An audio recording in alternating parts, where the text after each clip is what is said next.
Agora, o princípio chama-se princípio de Le Chatelier. Estão vendo aí? Sim. Aí, beleza. Ó, eu vou fazer uma equação genérica aqui. A no estado gasoso mais B também no estado gasoso vai produzir C também no estado gasoso, só que o C, como é uma reação reversível, ele volta a produzir o A, a devolver o A e o B. Isso aqui é o sentido direto, esse aqui é o sentido inverso. De boa? Então, ó, eu vou fazer, para vocês entenderem, eu vou fazer, ó, as duas setinhas estão com o mesmo tamanho. Eu quero indicar para vocês que a velocidade da reação direta é igual à velocidade da reação inversa, ou seja, V1 é igual a V2. No momento em que V1 é igual a V2, a gente fala que a reação atingiu o equilíbrio. Eu vou dar mais uma informação. Para essa reação, o ΔH é igual a mais 50 kJ. Pergunto para vocês, ΔH positivo, a reação é endotérmica ou exotérmica? Endotérmica. Isso! ΔH positivo, a reação ela é endotérmica. Então, ó, essa setinha, eu vou fazer aqui embaixo de volta. Essa setinha para a direita, ela é endo. Consequentemente, a setinha para a esquerda vai ser o quê? Exo. Fechou? E eu vou fazer, vamos fazer assim, ó. Lembrando que aqui eu tenho o número 1 na frente, aqui eu também tenho o número 1 na frente, e aqui eu também tenho o número 1 na frente, que é o número de mols, o coeficiente estequiométrico. Vocês entenderam? A reação está ali, ó. Pronto. Ela atingiu o equilíbrio com uma temperatura tal, uma pressão tal, e está ali no equilíbrio. Aí eu vou lá agora, ó. Então, lembrando, como são todos gases, era como se você tivesse, por exemplo, aqui assim, ó. Eu tenho aqui um balão volumétrico, ó. Tá? Que é um recipiente. Aqui eu tenho uma rolha para fechar ele, para não perder os gases.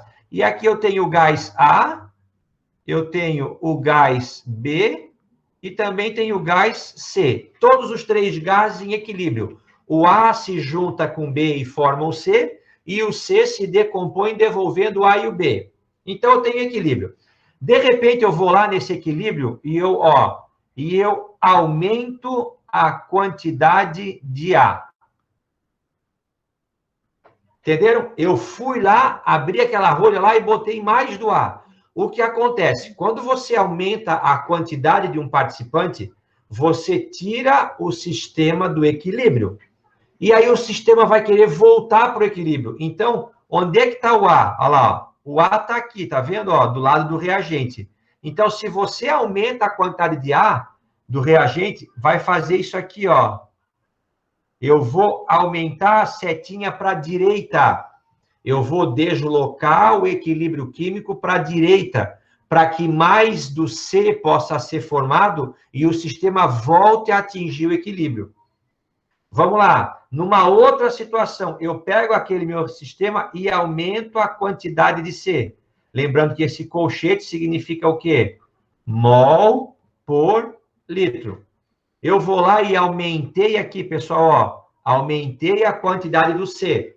O que acontece? Tirei o sistema do equilíbrio. O que é que o sistema faz?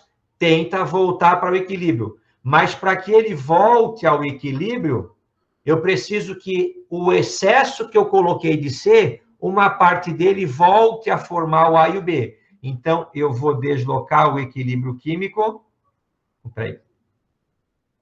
para a esquerda. Tranquilo? Então, se eu aumento A, desloco para a direita. Se eu aumento B, desloco para a direita. Se eu aumento C, desloco para a esquerda. Ou seja, quando você mexe na quantidade, tudo que você aumentar de um lado, desloca para o lado contrário. Vamos dizer que agora eu comece a diminuir a quantidade de B. Eu estou tirando o B do sistema, estou retirando ele. O que o sistema faz? tenta compensar devolvendo o que eu estou perdendo. Então, ele faz isso aqui, ó. Já que eu estou tirando o B, ele diminui o equilíbrio para a direita e desloca o equilíbrio para a esquerda. Vocês percebem que em todos os sistemas eu fiz as setinhas com tamanho diferente, porque eu estou deslocando, eu estou tirando a situação do equilíbrio. Vamos ver o que acontece se eu aumentar a temperatura. Pessoal, se eu deixar mais quente, eu ajudo a reação que absorve ou ajudo a reação que libera calor? O que vocês acham? Que absorve. Que absorve. Se eu deixei mais quente, eu vou ajudar o lado que quer que fique mais quente porque ele quer absorver calor. Nesse caso, o lado endo é o lado para a direita ou é o lado para a esquerda? Direita. O lado endo é o lado para a direita. Eu vou fazer assim, ó, quando eu aumento a temperatura, eu vou deslocar o equilíbrio químico para a direita, que nesse caso eu vou favorecer o lado endotérmico. Consequentemente, se eu resfriar esse sistema, ou seja, se eu diminuir a temperatura, eu vou ajudar, se está ficando cada vez mais frio, eu vou ajudar aquele lado da reação que vai liberar calor. Nesse caso, o lado exotérmico é o lado para a esquerda. Então, eu vou facilitar o lado exotérmico. E, finalmente, o que acontece com o sistema em equilíbrio quando eu aumento a pressão? Então, eu vou fazer aqui, ó, o que eu tinha feito lá no exemplozinho. Vou fazer uma seringa, ó. E eu tirei a agulha dela e tampei aqui. Botei o dedo para tampar a agulha, tá? Tampar o lugar onde era a agulha. O nome dessa partezinha da seringa que se mexe, eu chamo essa parte de êmbolo. Tá aqui, ó. Fechou? E aqui eu tenho o volume gasoso. Eu vou lá nessa seringa aqui agora e aumento a pressão sobre o êmbolo. Ele vai abaixar, não vai? Então, deixa eu copiar a mesma seringa aqui. Olha lá, ó. Estou copiando a mesma seringa, tá com o dedão aqui tampando, e agora eu apertei o êmbolo. Ele desceu bastante. Olha lá. Percebe que aconteceu o que com o volume? O volume diminuiu. Então, quando eu aumento a pressão, eu diminuo o volume. Quando eu diminuo a pressão, eu aumento o volume. Então, pressão e volume são grandezas inversamente proporcionais. Eu vou copiar a reação aqui embaixo. 1A mais 1B, equilíbrio 1C. Todos eles são gasosos, por isso que todos vão sofrer influência da pressão. Pergunto para vocês, quantos mols eu tenho de reagente? 1 do A e 1 do B. Então, eu tenho aqui o quê? 2 mols. Eu tenho quantos mols do produto, do C? Apenas 1 mol. Isso significa que 2 litros do reagente produzem 1 litro do produto. Isso quer dizer que 200 ml do reagente produzem 100 ml do produto, ou seja, a proporção é de 2 para 1. Por isso que a gente fala que os gases se combinam em números inteiros e pequenos, que é o balanceamento. Então, olha só, olha aqui embaixo. Se eu aumentar a pressão, eu ajudo o lado que ocupa maior ou menor volume, se eu aumentar a pressão?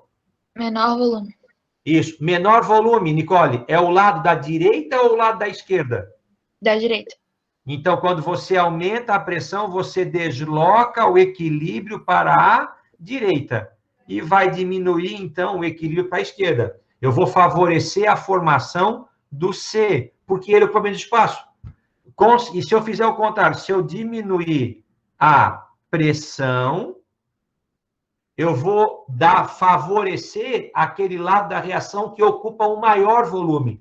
Nesse caso, eu tenho aqui, ó, eu tenho 1 do A mais 1 do B, eu tenho 2 mols do lado do reagente. Então, quando eu diminuo a pressão, eu vou favorecer o lado do reagente. Eu vou deslocar o equilíbrio para a esquerda. Então, são basicamente esses fatores. Lembrando que ainda eu botei lá na prova, e o catalisador? Está aqui no cantinho da tela. E o catalisador? Pessoal, Ó, eu vou fazer para vocês tentarem só visualizar. Aqui é uma reação em equilíbrio. Se você coloca o catalisador, ele faz isso.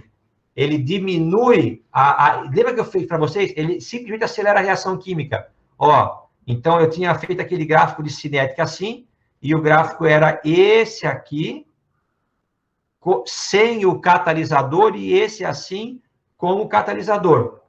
Mas o morro diminuiu tanto para o sentido direto, quanto diminuiu para o sentido o quê? Inverso. Então, o catalisador ele não desloca o equilíbrio químico, ele simplesmente faz com que o equilíbrio químico seja alcançado de maneira mais rápida. Tranquilo? Juan, olha lá. Eu vou usar aquela reaçãozinha que ele está usando bastante, que é da amônia. Olha lá, Juan. Juan, N2 mais 3H2 produzindo 2NH3. Juan, todos são gases, tá, Juan? Ok. Ó. Então, olha só, Juan. Ó, Juan, tá vendo aqui, ó? Tem um número aqui, um na frente, Juan. Tu sabias que esses números são proporcionais? Então, Juan, assim, ó, 1 litro de gás nitrogênio reage, Juan, com 3 litros de gás hidrogênio.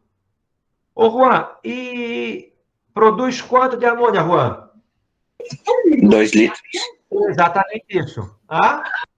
Fechou, Juan? Então, olha lá, 1 litro. Ah, se tu quisesse assim, ó, por exemplo, se tu tiver, Juan, aqui 300 ml,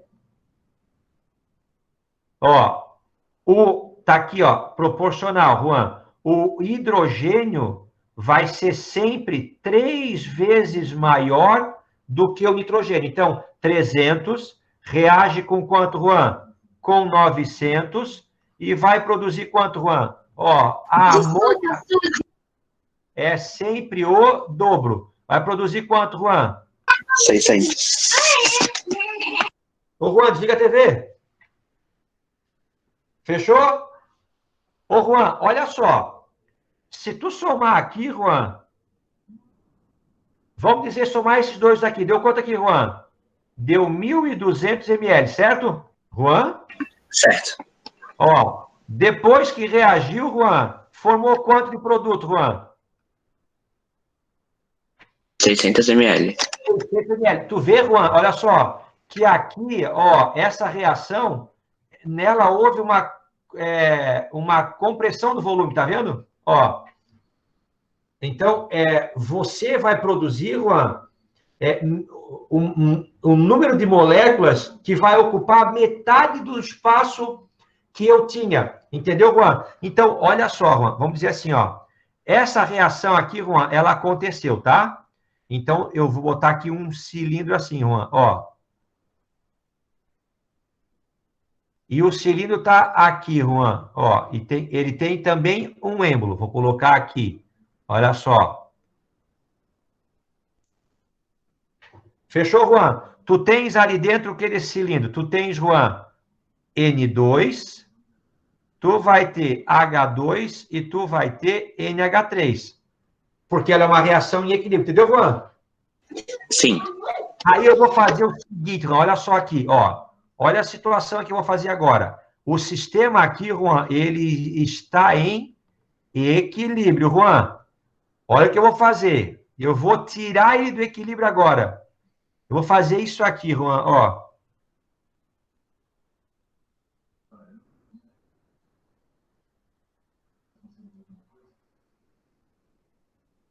Juan, eu te pergunto, olhando para esse sistema aqui, tu acha que eu aumentei a pressão sobre ele ou eu diminuí a pressão? Aumentou. Aumentou por quê, Juan? Comprimiu. Porque eu comprimi. Exatamente, Juan. Então, aqui, ó. Aqui eu aumentei a pressão. Ô, Juan, olha lá embaixo.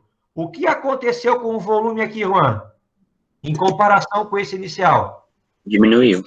Isso, Juan. Então, o volume diminuiu. Ô, Juan, então, quando você apertar o sistema, você vai deixar menos espaço. Então, quem é que prefere ficar... Quem é que ocupa menos espaço, menos volume? O reagente ou o produto? Produto. Isso, porque, Juan, ó, se tu olhar para o número de mols ali na frente, eu vou ter 1 do nitrogênio mais 3 de hidrogênio, que vão formar 2 do produto. Então, na verdade, eu tenho 4 volumes do lado do reagente e apenas 2 volumes do lado do produto. Ô, Juan, então, se tu apertou, tu vai ajudar o lado que quer menos espaço, que menos volume. Então, faz isso aqui, Juan, ó. Tu vai ajudar o lado do produto e vai dificultar o lado do reagente. Tu vai deslocar o equilíbrio para que seja formado mais produto. Por quê? Porque quando forma mais produto, ele ocupa menos espaço. E tu está deixando cada vez menos espaço para ele. Entendeu, Juan? Entendi agora. Muito obrigado, Denis. Ô, Juan, olha isso aqui, quer ver? Ó, olha só isso aqui. Ó, vou fazer uma outra situação, Juan.